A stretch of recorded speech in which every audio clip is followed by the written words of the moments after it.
What's up, Dan? Welcome back, man. Good to see you again. Good to see you Thanks too, for, man. yeah. Well, obviously everybody heard all about you on the intro. They know that this is your second time coming on the podcast. Your first podcast was so popular, people talked about it quite a bit. They got a lot of value out of it. But I want to also give men some context here of if they didn't hear that first podcast, just who you are and what you're all about. Cool. Yeah. So, first and foremost, I'm a dad. I have three kids. My son Ryan is 16, my daughter Ella is 13, and my son Ben's 11. And just celebrated my 23rd wedding anniversary to my wife Liz. And professionally, I'm a parent coach, but I've been a licensed clinical professional counselor for about 25 years. So, most of my profession's been working with kids with behavioral, emotional disorders, worked with them in a variety of different settings. But I would say probably 10 years ago, I transitioned more into coaching parents, just because I feel like kids get better a lot faster when the environment at home changes. And more specifically, the relationship between parent and child, when that starts to get on the right page and parents know what to do, not only do their kids get better faster, but it's more sustainable. And the family as a whole is a lot more solid, which is kind of where my passion's at anyway. What do you find is the common problems that parents come to you with? My kids emotionally dysregulated, having meltdowns, triggered by the word no. A lot of power struggles. They feel like the kids' misbehavior is kind of dominating the whole climate of the home. And initially, parents are saying, "Can you help my kid?" And the reality is, yeah, the kid needs some tools and help, but the parents are my ideal client because once they learn to be the coach or they can be the therapist live in the home and they know what to do and how to do it, and more importantly, what not to do, that's actually inadvertently making it worse. Their kids get better without needing therapy. So that's the typical dynamic. That's kind of the case that I typically work with right now. Wow. So, um, what is usually the biggest misconceptions when they come to you and they're like, "My kid is the problem." What is, Yeah, yeah, what's the missing link there? yeah. So there's two things. The misconception is there's something broken in their kid that only a professional can help, and a professional can fix. The other part that the parents are misled on is if I can come up with the right form of discipline and consequences, I can change my kid's behavior. If I can just come up with the right consequence. So this isn't a discipline issue. This isn't, an issue that only a therapist or a certain type of medication can fix. Um, it's really about equipping parents and helping kids get kind of more in touch with what their skills and greatness is and how to ignite that in kids and behavioral change as a result of that. Interesting. Yeah. Um, so when parents come to you and they're like, "Man, I've tried everything. I need to have more discipline in this kid's life." Is that really what kids need, or do they need something else in your experience? That's one third of what they need. Oh, all right. Yeah. I'm not in la la land saying that we shouldn't be disciplining our kids, because that's definitely a critical piece, but that needs to be step three. um, there's three things that need to happen. One is the parents need to get really, really clear about how they're contributing to the problem, and they're not currently aware of it. So how to detach from conflict, power struggles, how to not add drama to the problem. And usually when you're frustrated and you're not sure what to do and your kid's acting out, that you just start to behave in ways that you normally wouldn't, like yelling, repeating yourself, threatening, bribing, trying to escalate consequences. All of that stuff's totally unnecessary. So you have to get really good about how to detach and how to not do that anymore. The second step is you have to get really good about building your kid up and giving a lot of upfront connection so that they start to see themselves differently and they start to get what they need from a connection point of view from you. And then third is when now you're ready for discipline. And discipline is really about teaching and training and equipping. It's not about shaming and punishment, which a lot of kids that have behavioral or emotional problems, they're so used to the parents disciplining out of frustration, so it feels like punishment and shame, as opposed to like a lesson and a skill set that they need to learn and master. I get the feeling you're debunking about 99% of the way we all parent out there. Yeah, well, when what you have isn't working, and you deeply love and care for your kid, and you see them struggling, and it's affecting you and the whole family, like you start to feel helpless. Yeah. And when you're helpless, you get kind of desperate, and that's where a lot of the necessary drama and the escalating discipline and punishment is fueled by. I say this a lot, but when it comes to marriage and parenting, these are two areas of our life where, unless you're a licensed professional like yourself, who, is trained in this, we're not trained in this. We're trained in our jobs. We're trained even in, I would say, even in sports as a kid growing up, or maybe even in our hobbies, or, those of us who are adults and get personal trainers, you're getting coached on how to lift weights properly and work out properly. But when it comes to Yeah, parenting, you're just we're just kind of like thrown to the wolves. Now, I will say this though, that's a choice, because there are so yeah. many resources out there like yourself that could give us that training ground. And what let's first do this before we get into, because I know we're going to get into what you call the trifecta or the tripod. This basically it's the legs of three, right? When Yeah. it comes to parenting your kids. But let's first debunk this entire label that we put on ourselves as parents. Like, so for instance, well, if I need help with my kid, I must be broken. I must be a broken human being. And if I go and tell somebody, like a professional like yourself, like about all these issues and problems, well, then I'm sort of found out that I don't have this all together. And the other thing too, I'm guessing this has got to be a real fear, but if I sit down, if I'm a parent, I'm struggling with my kids, I'm also sitting down and my feet, I might feel like my feet are to the fire of like, okay, well, here's what you're doing wrong. And maybe I don't want to hear that. Is that your experience? um yeah, that's definitely a big driving force. I think the other piece, to like just a layer to throw on top of that, is not knowing what to do when you're supposed to know what to do. It's almost like you wake up one day and you're the president of the United States, but you don't have any experience in leading a country or a team. Like, to say, "Hey, I have no idea what to do, or how to go about doing this." That communicates a lot of fear and weakness, Yep. and in a position there where you are supposed to know what to do. So there's this kind of weird dynamic of, I'm in charge of you. I'm in a position of authority and leadership, but I don't know what I'm doing, or what I thought I was supposed to be doing isn't working. So there's a lot of vulnerability in that. Mm-hmm. And I know for me, when I say, like, I'm a parent coach, I'm a child therapist. When I'm struggling with my kids, or when I come to the dad edge, my call teams, and I say, "Hey, here's where I'm struggling, I don't know what to do," like, I feel like I'm a fraud. Oh yeah. I should know what to do. And the fact that I don't know what to do and I'm asking for help somehow implies that maybe I shouldn't be a coach, or should. So you have all these inner voices kind of playing into all that as well. I think what you're really keying in on here is imposter syndrome, but it doesn't Yeah, matter if you're a coach or if you're doing something professionally. I mean, think about it. Like, if Tom Brady has a bad game, right? I mean, everybody looks at Tom Brady like that guy's the man. He is literally the best quarterback in NFL history. And when he has a bad game, I guarantee there's probably a part of him that he walks back to the locker room and be like, "Oh my gosh, like, who am I to play this game? I just completely yeah, botched those passes and those plays and whatever else." Right. But normalizing, I think, that self-talk of, I really think it's important for parents to know, like, if you don't know what to do, it's pretty okay, right? sure, It's really okay. In fact, you're normal. You're the majority, right? But if you don't know what to do and you're miserable and you don't do anything about it, that's where I say, well, that's on you now, right? sure, yeah.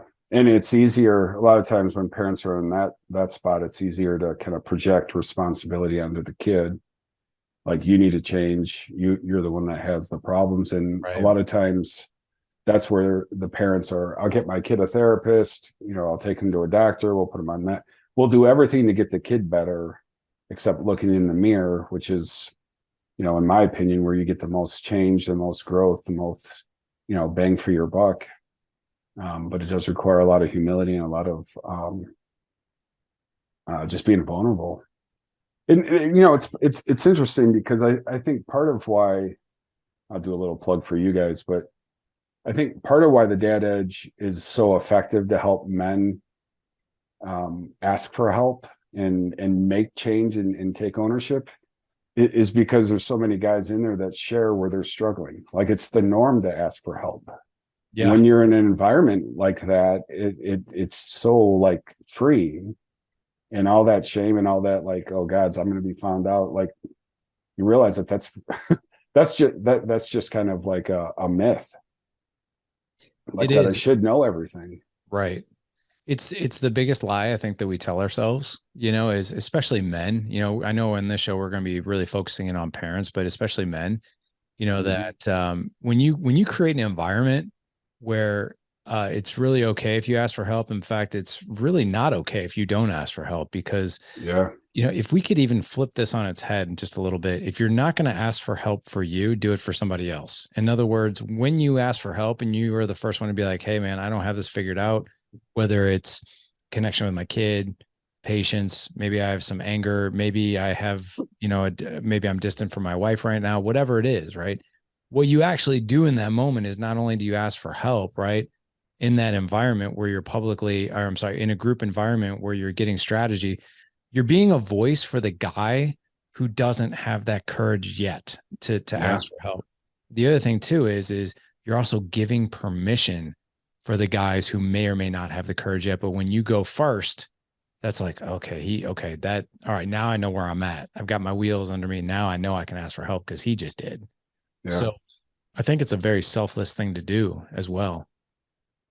What's interesting about that is when you do ask for help and you get ideas and you start, all of a sudden you have momentum, control, and confidence, because you have a roadmap. And now I know what to do, rather than stuck in this, I just call it this loop with your kid where everything's going haywire. You keep repeating the same behavior over and over again. Your kid does over and how do you break that loop unless you're the first person to do something different?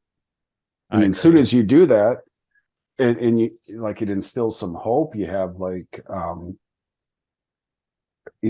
set of strategies to try. And then once you start doing that and things start improving, all of a sudden you realize, like, why didn't I ask for help like 2 months ago, 2 years ago, 5 years ago?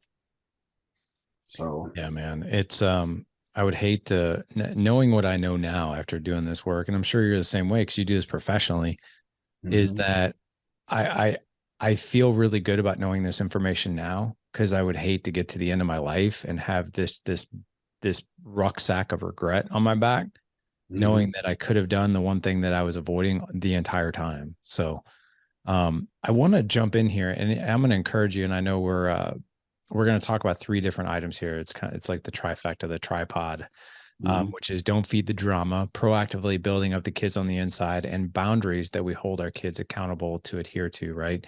Yeah. And as we go through these, what I would love for you to do is share some stories that you've heard in the past around these, where you saw this play out in a way where it was a before and after. Maybe you worked with somebody, and for instance, like, don't feed the drama, you worked with a parent. We'd love to hear a story of a parent who is feeding the drama and then learned to not feed the drama, what they did to improve the situation. So I know I'm putting you on the spot. Probably. Oh God, I got hundreds of stories. Like, it's gonna be no problem to come up with some good ones for you. So let's talk about this, the way you go about coaching parents, which is the first one is don't feed the drama. Yeah. So let me just take one step back. So I have a lot of different tools in my tool belt, but the one that we're going to be referring to today, it's under the umbrella of the Nurtured Heart approach, which was designed by a guy named Howard Glasser. He's actually the creator of it. So I'm an advanced trainer for this specific approach.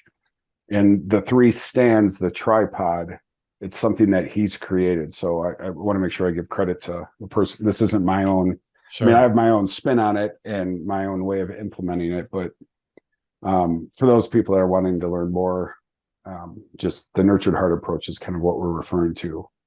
Cool. And it's really interesting. When I first heard the nurtured heart approach, I was kind of turned off just as a man. Because when I hear nurtured heart, I feel like it's preschool, it's warm and fuzzy.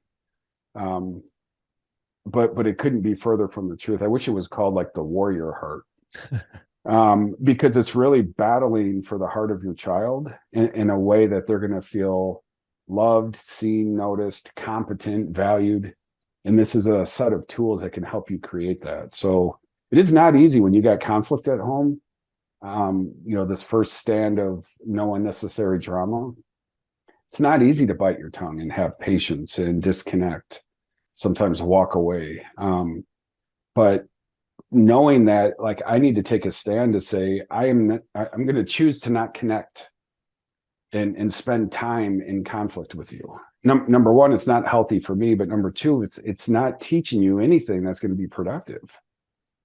A lot of times people say like ignore negative behavior, which in my opinion, that philosophy, I think, is, if you're a robot, maybe you can do that. But if you're a human with emotions, it's impossible. But saying, I'm going to take a stand to disconnect when things are going wrong because I care and love you and I don't want to support this behavior, is a completely different stance, or a completely different mindset. I'm just thinking there's this set of parents I'm working with. Actually, I just finished up with them, but the dad, the first thing he's saying is like, my kid drives me freaking crazy. He drives me freaking crazy. He pushes all my buttons. He's constantly like calling me names. Calling them names, swearing at him. Even got like he's like an 8-year-old. Even got to the point where he spit on him. No. And I mean, talking about like hitting every button as a man, like disrespect, especially by your son. And he's like, everything in me says I need to discipline this. I need to address this. And unfortunately, what happens is the tools that he was using just made it worse. And so, as we were talking about this over the first couple sessions, it's like, when that happens, you need to know that your son is making a bid for your attention. He's wanting to connect. And he knows that pushing all of your buttons, you light up like a Christmas tree. It doesn't matter if it's good or bad energy or attention. What matters is he gets the biggest bang for his buck. And the more disrespectful he is, the more your blood pressure goes up. The more your blood pressure goes up, the more you are like driven to go do something to get this to stop. And inadvertently, what's happening is you're just showing up with a ton of passion, energy, and emotion around all these problems. And what was happening is this kid was just saying, this is a great way to get dad's undivided attention instantly. And so what ended up happening is dad was just like, when that happens, I'm stoic. I'm offline. I'm not available. He can call me any name in the book. I need to show him that I'm not showing up in this way anymore. And more importantly, he needs to get the message that this behavior is useless to get connection with me. And as he's done that, his kid's behavior has got significantly better every single day. And what's really cool, because he's implemented a couple other pieces here, but and I almost started crying when he told me this. He's like, over Thanksgiving break, my son sat on my lap for the first time in like 2 years. And we watched movies together. And then we went to the park as an entire family. It's the first time we've done that without there being some major outburst.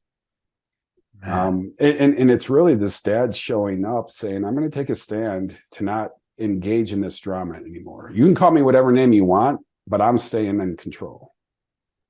And what happens, this kid learned real quickly, like calling dad names, doesn't work. Like, it doesn't get dad's attention. But proactively, which is the second stand of this, is how are you going to show up and create deep connection when things are going well, in a way where your kid starts to learn and experience that, hey, when I'm doing the right thing or when I'm not having problems, my dad's deeply in tune to that.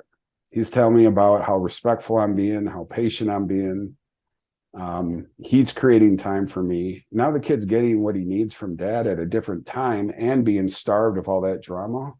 It's a total paradigm or a dynamic shift for this kid. and for this dad. I'm so curious. What have you taught this man about self-control? Because I'm sitting there thinking, if I'm putting myself in his shoes, how am I keeping my cool? What have you taught him?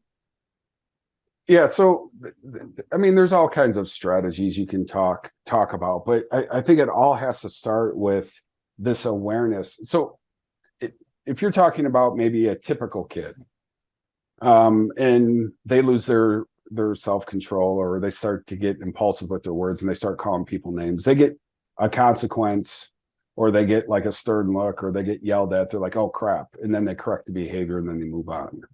I mean, I don't know about you, but were you calling the adults in your life names, I was screaming, not. yelling at them? No. No. And if you did, you probably got a pretty good Oh, yeah. reprimand or consequence, and you learned your lesson. But for some reason, some kids are just wired a bit differently. It's not about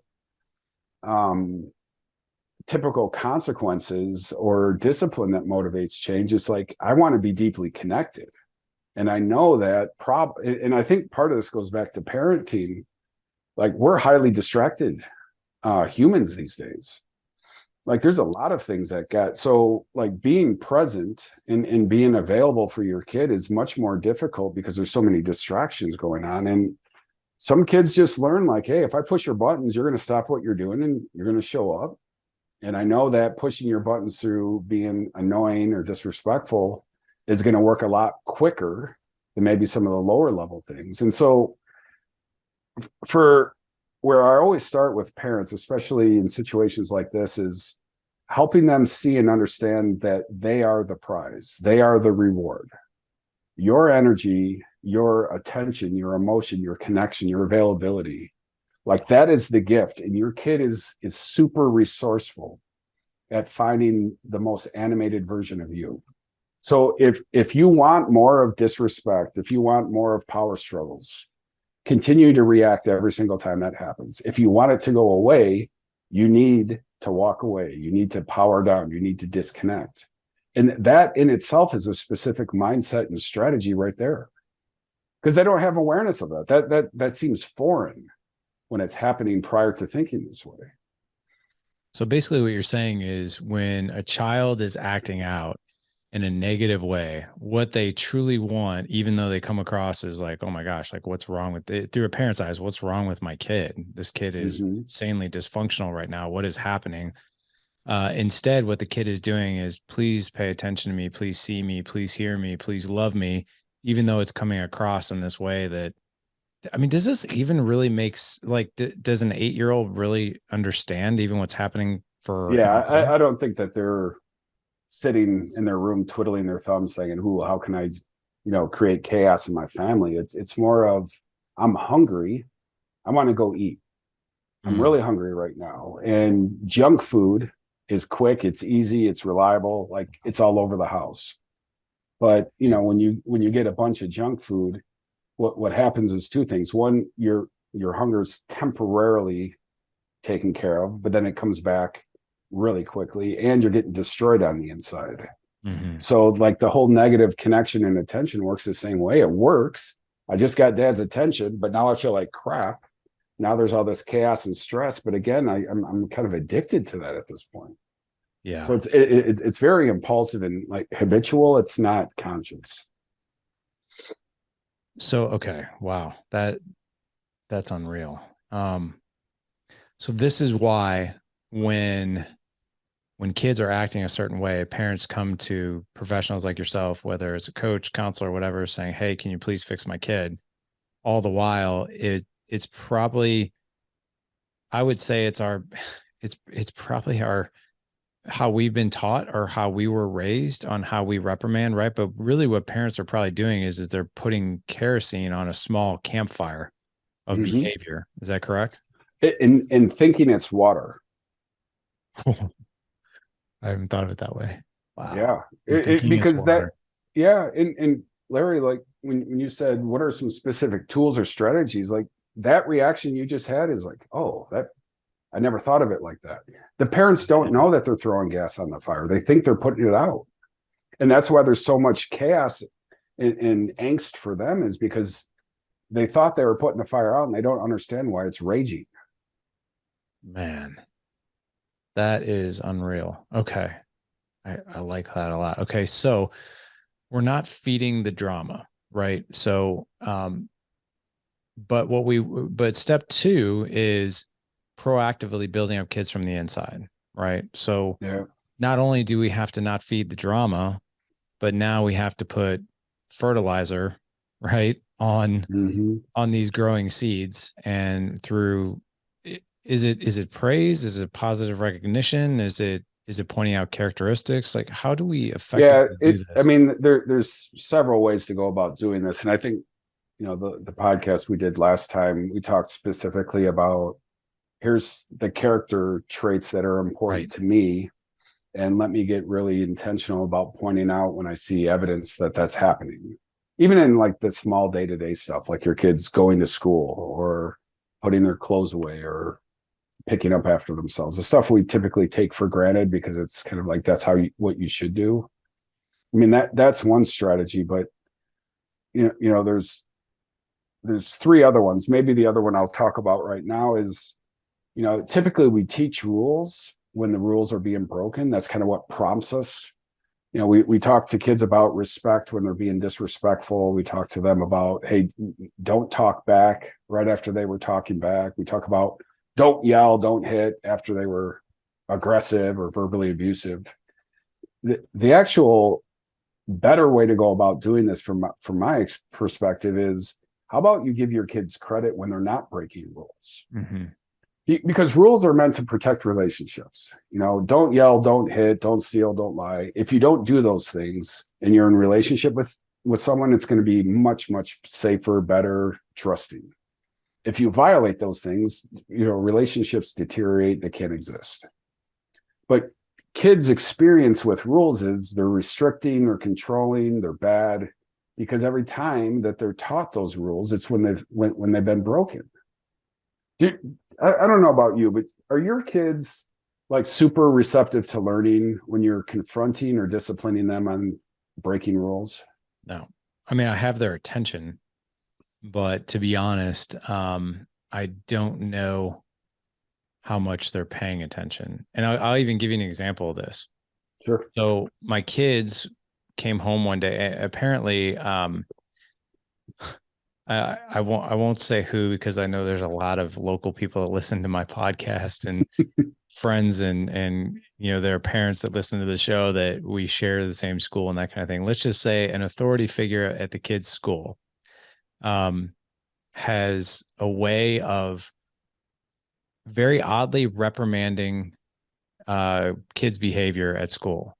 And what I see and hear about is exactly what you're talking about, which is, and just think of any authority figure. I'm not going to pinpoint exactly who, so it'll rat this person out. But think of any authority person at school. I remember being in school and teachers were hard, man. And the last thing I want to do was piss off one of my teachers because there was hell to pay, usually Mm-hmm. for something like that. It was detention. I mean, when I was in elementary school, they would spank us. Like, I mean, that was common. You do that The now, good old days, right? right? You do that now, there's a lawsuit. But Yeah. anyway, my kids will come home and knock on wood, they've never had detention. They've never been in trouble. They've never been sent to like a principal's office or anything like that.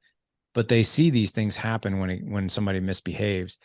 And what I hear is this individual or individuals who are in authority get really freaking irate, Mm-hmm. angry, pissed off, yell, all these things. And I was like, man, that must have been scary. And my kids will be like, no, it's not. And I'm like, what? He's like, dude, it's actually very entertaining. And I'm like, what do you mean it's entertaining? Like, oh, like there are people that on purpose piss this individual off because they want to see this reaction. And I'm like, Yeah. are you see? I would have never had the balls to do that growing up. Mm-hmm. So to answer your question, and I kind of wonder if it's like the desensitizing of like TikTok videos and Karens and people and Yeah. adults like losing their freaking mind, and kids are seeing this and they're like, oh my God, it's hilarious. Look at how out of control they are. Mm-hmm. Maybe that has something to do with it. But yeah, to come back to your question, No, I really don't think they're listening. In fact, I think what they're more paying attention to is the energy that's coming at them Yep. versus the words of the lesson. Sure. And the other part of that, to add on why it's usually it's not the optimal time for kids to learn, is because when they're being confronted with a mistake they made or they're in trouble, their defensiveness goes up. It's a stress response. Like, how do I get out of this as soon as possible? So let me just shake my head and say, yeah. Or if it's too much, let me place blame on someone else. It's just not the optimal time to be open to learn and get new information. So the time to talk about rules is when you see your kids choosing not to break them. And for this family I'm talking about, dad's getting really good at saying, hey, I see you're upset, but you're not yelling and talking disrespectful. That takes a lot of self-control.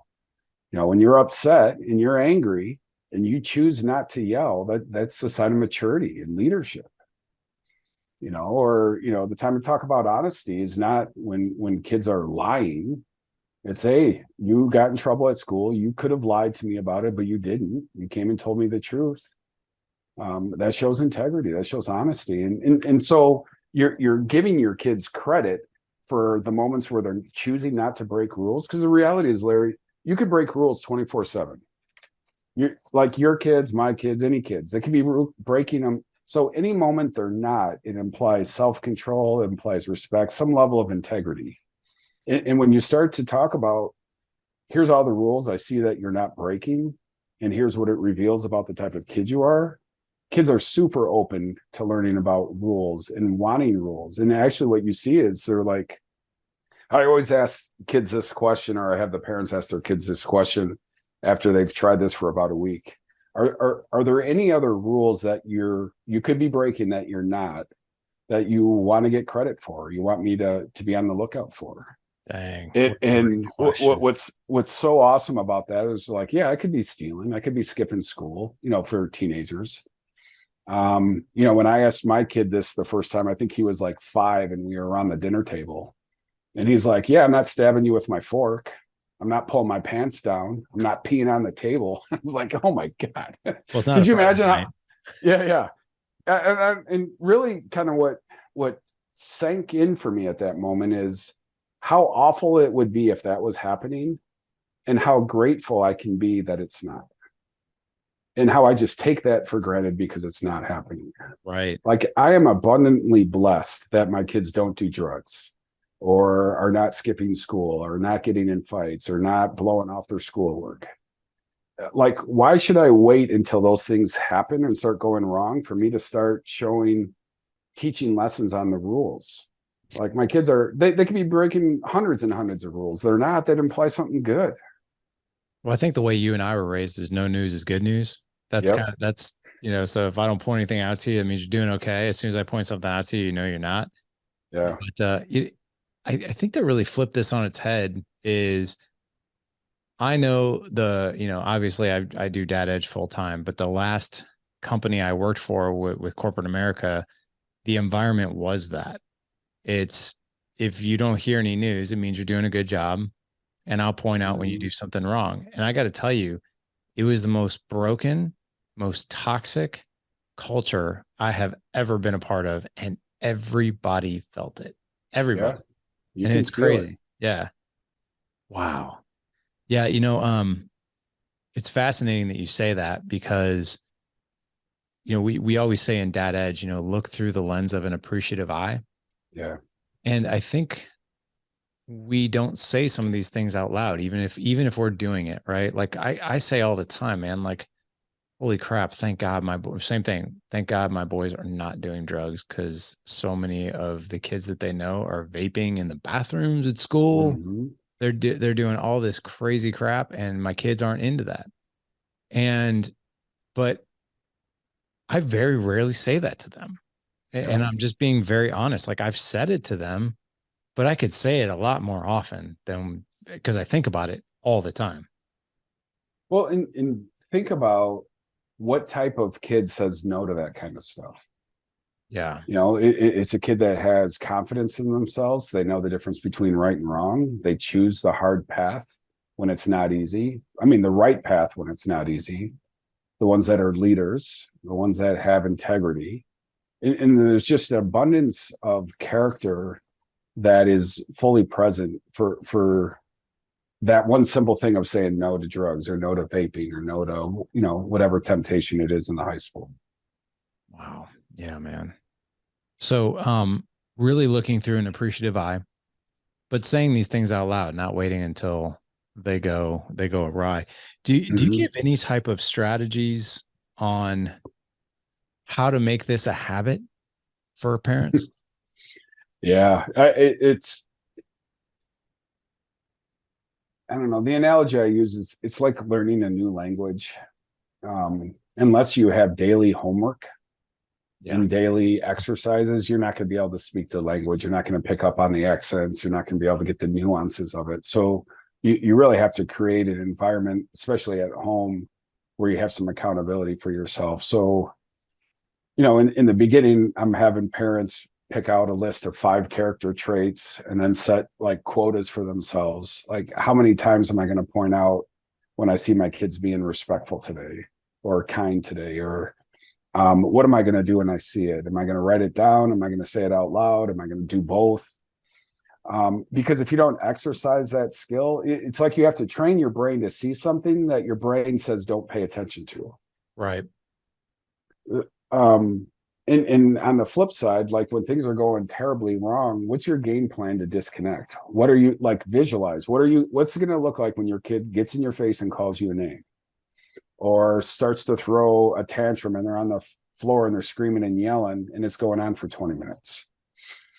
It's pretty cool. I had one parent who, when they would say no to their kid, the kid would just relentlessly follow them around the house, just nag and nag and nag and scream and yell and try to wear them. And what would happen historically is the parent would finally just give in because they can't take it. And they just train their kid to badger him until. So what this parent did is she would go to her bedroom and lock the door. But that wasn't enough because the kid would bang on the door like really, really loudly. So she had in her master suite or in her master bathroom, like a book on tape. So she would go into her bedroom, lock the door, go into her bathroom, lock the door, then put on like noise canceling headphones and listen to an audio tape. Wow. And like the kid just banged on the door for about 45 minutes the first day. The next day it was like 25 minutes. The next day it was 5 minutes. And then after that, it was, I say no, he might give me a lip for, a couple minutes, but then because the kid experienced that it doesn't matter how like long I nag on mom, she's not giving that. Wow. So yeah, it's really about what is your plan and being prepared before these things happen so that you're not trying to figure it out when you're in a highly stressful situation where our problem solving skills really suck when we're under a lot of stress. It does. What's interesting too is we don't go about this in other areas of our life. So I think of like someone who's in sales, right? It is common practice. I spent, 18 years of my career in sales or in the sales arena, right? And it is very common practice that you have a year plan, a quarterly plan, a weekly plan, and you execute the plan. You don't wait until, Christmas Day and you're like, oh, I have 6 days left in the year. I should probably sell some things, right? Yeah. And you scramble. I do see this, this in people's health, where they, don't take care of themselves for years. They have a health crisis and then they backpedal and then they do something different. I also, unfortunately, I do see this in marriage too, and I'm sure you do as well, where people they won't be proactive. They'll kind of go on autopilot. And then suddenly somebody is just like, hey, I don't know if I'm into this anymore. And then all of a sudden they want to fix it. But there's certain elements of our life where we're very proactive and the other ones where we're more reactive. But do you think it's just going back to parenting? Do you think it's just like people don't know what they don't know? And they're just kind of like, well, I was raised and I turned out maybe okay. And I guess I'll just kind of keep doing what my parents did. And that's what I do. Yeah. Well, my sample size is obviously going to be heavily on kind of this bucket here, but The parents that usually are the ones asking for the help are the ones that can't keep up the day-to-day life anymore because the pain is too much. And so they're the health crisis. They just had a heart attack and now they have to pay attention to their health. Right. Or their kid just spit on them. Now I like, or we're going to get divorced because there's just so much chaos. Those are the parents that are the ones calling and asking for help initially. But the truth of the matter is you have to be motivated by two things. One, I don't want this pain anymore, but what is it that I want to create? Because once the pain starts to alleviate and things get better, what's going to happen if you're not trying to create something is you're just going to go back to bad habits. You're constantly going to be prompted or motivated by things going bad. Yeah. Yeah. No, man, that's gold. I want to get to this last one, which is how to hold our kids accountable, to this. I would say, I mean, for lack of a better word, I'm green compared to you when it comes to this stuff. So maybe I'll just use some lingo here. You tell me if I'm on or not. But you basically have upgraded the operating system with the two legs of the tripod, right? Now it's time to continue the operating system, as it's meant to be operated within. And that's holding your kids accountable. Is that correct? Sure. Yeah. You hold your kids accountable because you love them and because you believe they're fully capable of being responsible. And the goal, at least with discipline, from my perspective, discipline is I'm not trying to create some painful experience for you so that you're trying to avoid making those decisions again. It's because when you're in that mindset, it's like there's a boundary issue. It's like I'm responsible for your behavior. I got to come up with something and I got to get creative enough to make something painful so that maybe you get the lesson, as opposed to I want to teach you how to master yourself. I want to teach you how to have self-control, self-awareness, self-regulation, as opposed to be dependent upon all these creative rewards and consequences to shape your behavior. So it's much more about internalizing skills as opposed to, motivating behavioral change by manipulating the environment.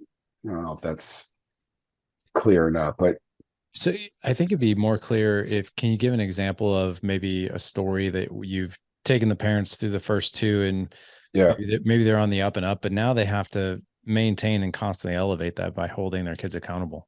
Sure. So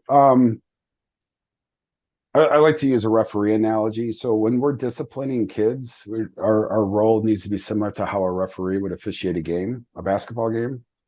The player dribbles the ball and they step out of bounds, whether it's an inch, like their toes on the line, or they fell out of bounds and they're in the third row. The ref does the same thing. The size of the infraction is irrelevant. It's either you're in or out. My job is to hold you accountable.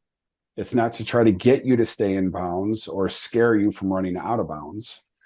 It's just, I have no personal emotional investment in whether you're in or out. My job is just to hold you accountable. So the ref blows the whistle and just says turnover. The player says, my bad, gives the ball back. It's game on. Let's keep playing. And what happens with that specific dynamic is the players start to learn how to. You have 4 boys. Did your kids ever play basketball, like when they were 5 or 6? My kids have actually never played basketball. A lot of soccer, some hockey. Soccer's a good analogy. Like when they're younger and there's the ball, all the kids swarm. It's just like a crowd of, I think they call it the bees, a swarm of bees. That's what it looks like. Yeah. In basketball, what happens is that like the kid grabs the ball and starts running and it becomes a game of tag. They have no awareness of where the out of bounds is because they're just running. Right. Right. And to teach them the skill of dribbling while you're looking straight ahead and paying attention where the out of bounds, they're not born with that. But when the ref blows the whistle every time they step out of bounds, what happens is they start to pay attention to that boundary and they start to self-regulate and avoid that and develop the skill of dribbling and looking forward at the same time. So if we take that mentality to discipline, the word that we use in this approach is reset. So if a kid's doing, as long as it's not a safety concern, if a kid's breaking a rule, talking back, not doing their homework, being disrespectful, running around the house, depending on what age your kid is. You just use this code word, which is reset. And what you're looking for is your kid to stop, figure out what it is that they did wrong, and then to correct it. And what happens is over time, when you say reset and the kid fixes it, what in your feedback to them is, hey, I saw that you figured out that you were running. You're not running anymore. You just corrected that behavior. That shows self-control or ownership. What happens is there's a huge energy shift to how can I fix this and get positive feedback, as opposed to how can I continue to do this, ignore what they're doing, and then drive my mom and dad nuts.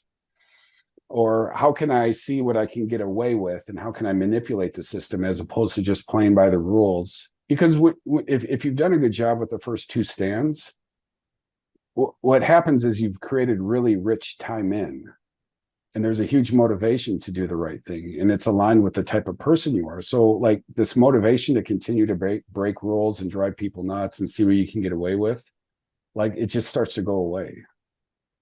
That makes total sense. Yeah, because if you're doing the first two right, let me ask you this though: can you put yourself in jeopardy by? I love the analogy of, you're either in the third row out of bounds or you're an inch out of bounds. Should parents be under the impression that there is no in between? It's either one or the other. Because as soon as we're like, oh, it was just an inch, so we're just gonna let that one go. Okay, it was 2 inches, we're gonna let that go.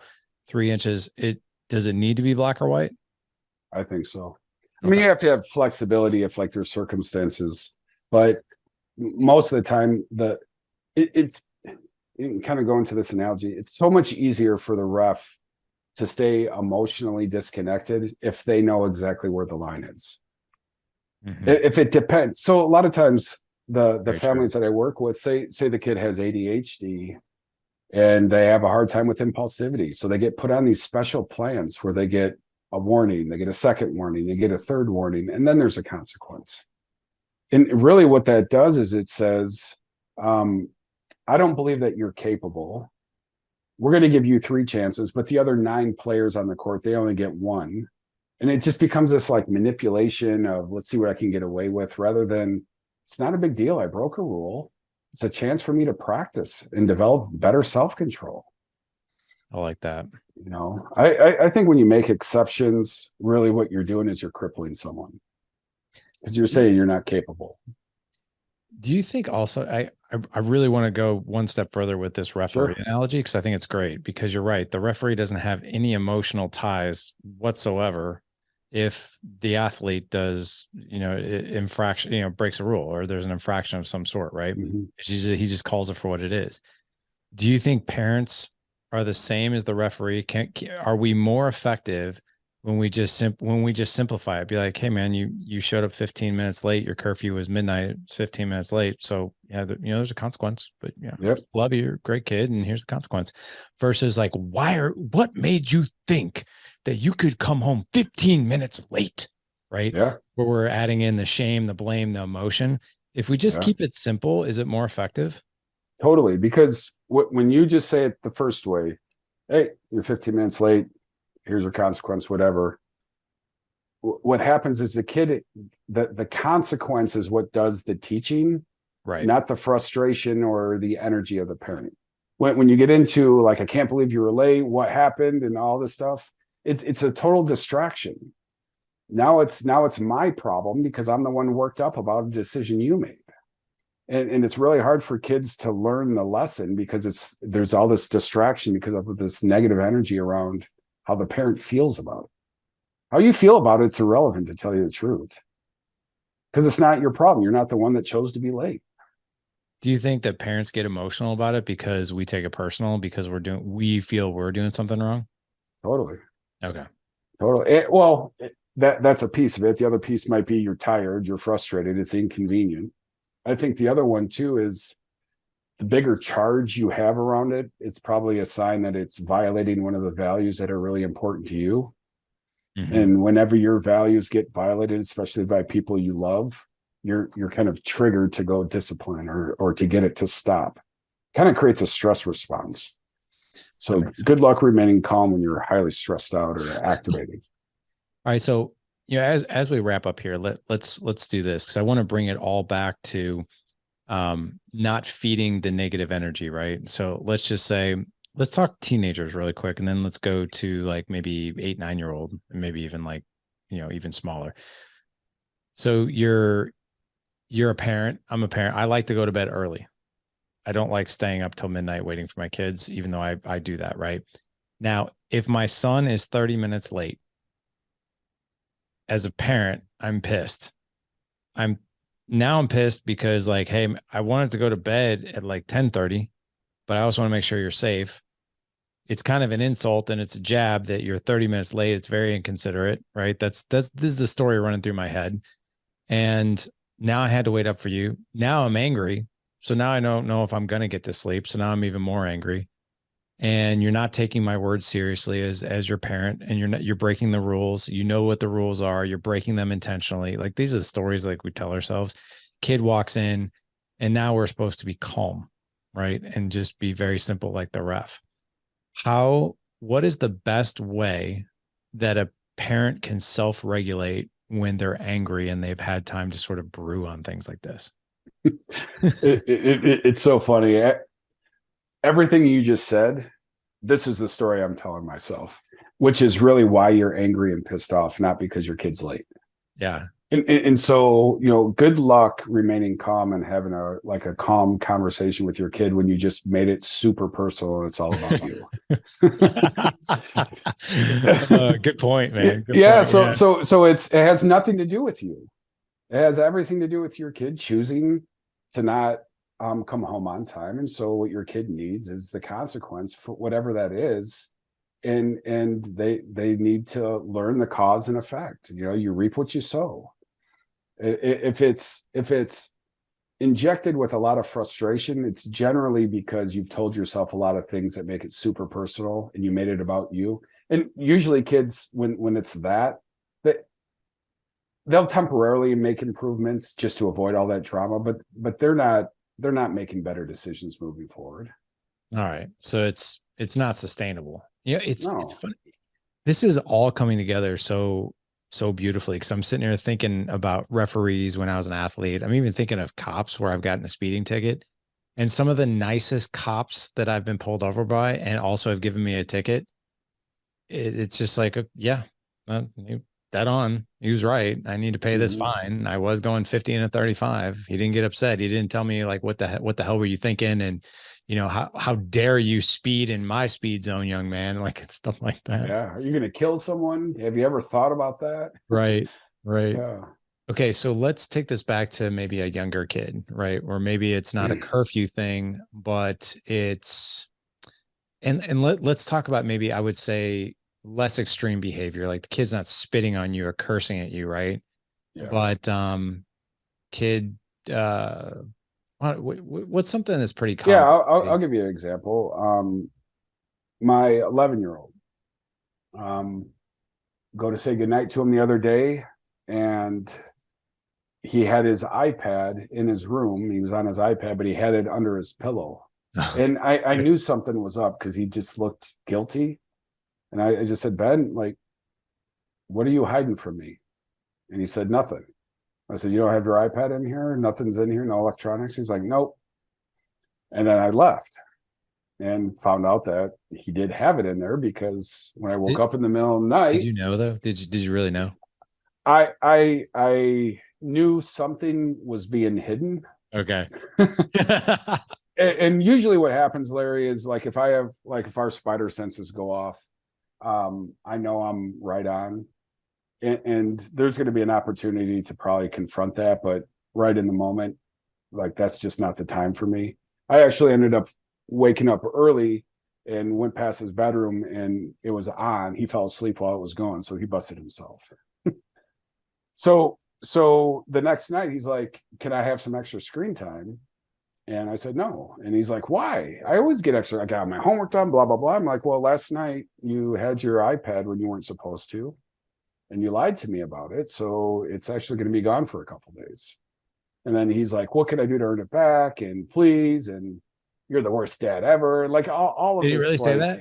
Oh yeah, he says that all the time. When my youngest, he's my energy seeker. He'll be Yeah. like, and what's really cool, Larry, is when I don't respond, when he says you're the worst dad ever, you hate me, all that. Within 5 minutes, he comes back and gives me the most genuine hug and love, and says, "I'm so sorry I said that." Oh my God, man. That's so cool. Yeah, I mean, he's just a very emotionally sensitive, loving kid. But when he gets frustrated, he responds really emotionally impulsively, Well, and he needs to learn how to regulate that. let me stop you there. What do you do when he says you're the worst dad, I don't love you anymore? I say reset, and I walk away. Dang. Okay. So that's what you do on the outside. And I know you coach this stuff all day long. Mhm. Is there anything that happens on the inside? Does it get to you, or you're just like, I'm the ref. I expect this behavior. He's a kid. Yeah, there's times, and it probably depends on where my mental state's at, where I'll take it personally. I'll be like, I don't love you. Like, here's everything I've done. Like I get up every day. I do this. I do that. I do that. Like, how dare you? There's not one time where he said, "Oh, I'm sorry, Dad. You're right. You do You're truly right. love me." It's more like, "No, you're the worst parent on the planet." It just invites this. So Yeah. for me, it's awareness that, and I've been down this road long enough, and I've been doing this long enough to know that that is not going to work. And I personally do not want to spend any time, energy, and emotion arguing with a 9, 10, or 11-year-old. Yeah. Like, you've seen adults argue with 9, 10, and 11-year-olds. You don't have like, ooh, like, I really want to be like that. Like, there's this level of, that's ridiculous. Yeah. Like, you're a grown freaking man. Act like it. Yep. Oh my God, that's so true. The other thing too is I don't know if this has always been around, but I see it all the time, and I mean, I've got, we all of our kids are in sports, and I mean, this sounds kind of crazy, but I'm very entertained by whatever sport event I'm watching with my kids, but I'm more entertained by watching the parents, bark at their kids who are on the field, or barking at their kids who are in the stands with them, and the things that they say. And sometimes I'm like, oh my gosh, man. Like, and I'm not immune to this, right? I've said stuff that I regret to Oh, my sure. kids, of course, but there are some things that I think just flutter off somebody's, tongue, and it's the norm. Like, there was one lady who was sitting next to me, and she looked at her kid and she's like, why are you always so relentlessly annoying? And it was a 6-year-old kid, it was like, mom, mom, mom, mom, mom, mom, mom, mom, mommy, mama, like Stewie, right? But that's how she responded to this kid. And I was like, oh man, that's a little rough, right? Um, and I haven't said stuff like that, like you are relentlessly annoying, but I'll say things like, um, I was like, dear God, boy, give me a moment to respond to you before you say my name 5 times, just things like that. But okay, so let's even go even younger. Let's do like 5 and 6-year-olds. Do you have any examples there of behavior that we could more or less be the ref and get in front of, that maybe we don't expect, or might actually, I take that back, not that we don't expect, but this the norm. You see it all the time, and how we can respond to like little kids. Yeah, 5, 6-year-olds, like preschool, kindergarten age. Yeah. That's usually the developmental phase where it's mom, dad, watch me, watch me, watch me, watch me, watch me, watch me. Like when they're Yes. on the swing and I can do it by myself. I remember my kids were that age. I just was thinking, like, I have been watching you. You've done it 500 times. We all know you can do it. So stop calling my freaking name. Right. We gotta, like, Yeah. it really, that developmental phase is like, watch me start to become competent Okay. and affirm that I have what it takes. Right. So that's why it's watch me, watch me, watch me all the time. So when kids are being like annoying or nagging or anything like that, part of that is just developmental, learning self-control and learning, like, I need to have constant affirmation from you. So, like, proactively noticing them, maybe not even noticing what they're doing well, but just saying, hey, I see you got on your blue jammies. I see you got your red marker while you're coloring. You talk about kind of activating those senses, and here's what I see, I hear, I smell, I feel. Like, kids, that just really builds them up that way, because they feel deeply seen, noticed, and connected. But when they're misbehaving, Larry, it's the same thing. I just say reset and wait patiently for them to correct it. And as soon as they do, that's when it's super important to say, you stopped yelling, you stopped interrupting. Now you're waiting patiently. And the more descriptive you are about what they did to fix it and what they're doing now, the clearer it is for them on how to get what they want and need. Man, this is so good. I mean, I know you coach parents, you do a 90-day program, but I got to tell you, man, I mean, I've been in this parenting space for a long time. I don't pretend to know everything there's to know about parenting at all. In fact, that's probably my biggest opportunity for growth. I would say my strongest suit is probably marriage. And one of my weakest is at times I feel like being a parent and being that patient parent and doing the right things, saying the right things out loud, not waiting for a crisis, right? And that kind of thing. I got to tell you, even me just hosting this podcast interview, you've given me such peace of mind. Like, I feel like I have just a really nice blueprint, like a map, and I can only imagine, what it would feel like from a client perspective to get this clarity over a 3-month period. I would feel like my life was completely overhauled. I mean, luckily I get to do life with you in the accelerator, and I've seen you do sensei sessions and teach our guys these certain things. But what an amazing gift for parents out there. And I would also encourage parents, like, listen, if you've got a good relationship with your kid already and things are going good, don't wait to work with somebody like Dan before things get bad, because the thing is you could potentially have things keep going good, but even elevate them even higher than what you even thought would be even possible. But Yeah. the final thing I'll say about this with peace of mind, as you're talking, Dan, and as you've talked about these strategies, I feel more and more calm. Like, after this podcast today, I'm done for the day and my kids are home from school. And there's a part of me, it's like, man, I feel like I just learned some new things. I can't wait to leave this office and go point some of these really cool things out and to praise my kids and point out things that they're doing proactively, and like, no news is good news type thing. And you've also given me a really good indication of probably what my 6-year-old is going through, because he is going through that phase right now of notice me. So this is gold, man. I know you coach men, you also coach parents together, but you also coach just individual parents as well who want to go through your program. Yeah. But I want to make sure that the people who they heard this podcast and are like, holy freaking crap, man, this is gold. And they want to work with you. How do they do that? Yeah, just reach out to me. Probably the best way would be through my website, thecompassforlife.com/data edge. I think for your listeners, that'd probably be the easiest way to remember how to get a hold of me. Just give me a little bit of information so I can reach out to you. We'll connect and figure out the next best steps to make this work for you. And I believe your website, it's the Compass for the number 4, right? Correct. Okay. Yeah. The Compass for Life. thecompassforlife.com/data edge. Yeah. So guys, listen, if you want to find Dan, if you just want to inquire about how Dan might be able to help maybe your troubled situation, or take your good situation and make it continue to be good, or maybe even better, you can find him there over at the Compass for Life /data edge. And again, that's not 4 as in FOUR. That is the number 4. So Dan, this was awesome, man. Thank you so much for coming on the show. Gold as always. I was listening to the show, your previous show before this one. I was like, man, how are we gonna surpass that one? And I think we not only surpassed it, but we decimated it. It was just so good. Thank you for coming on, man. Yeah, anytime, man. I love it.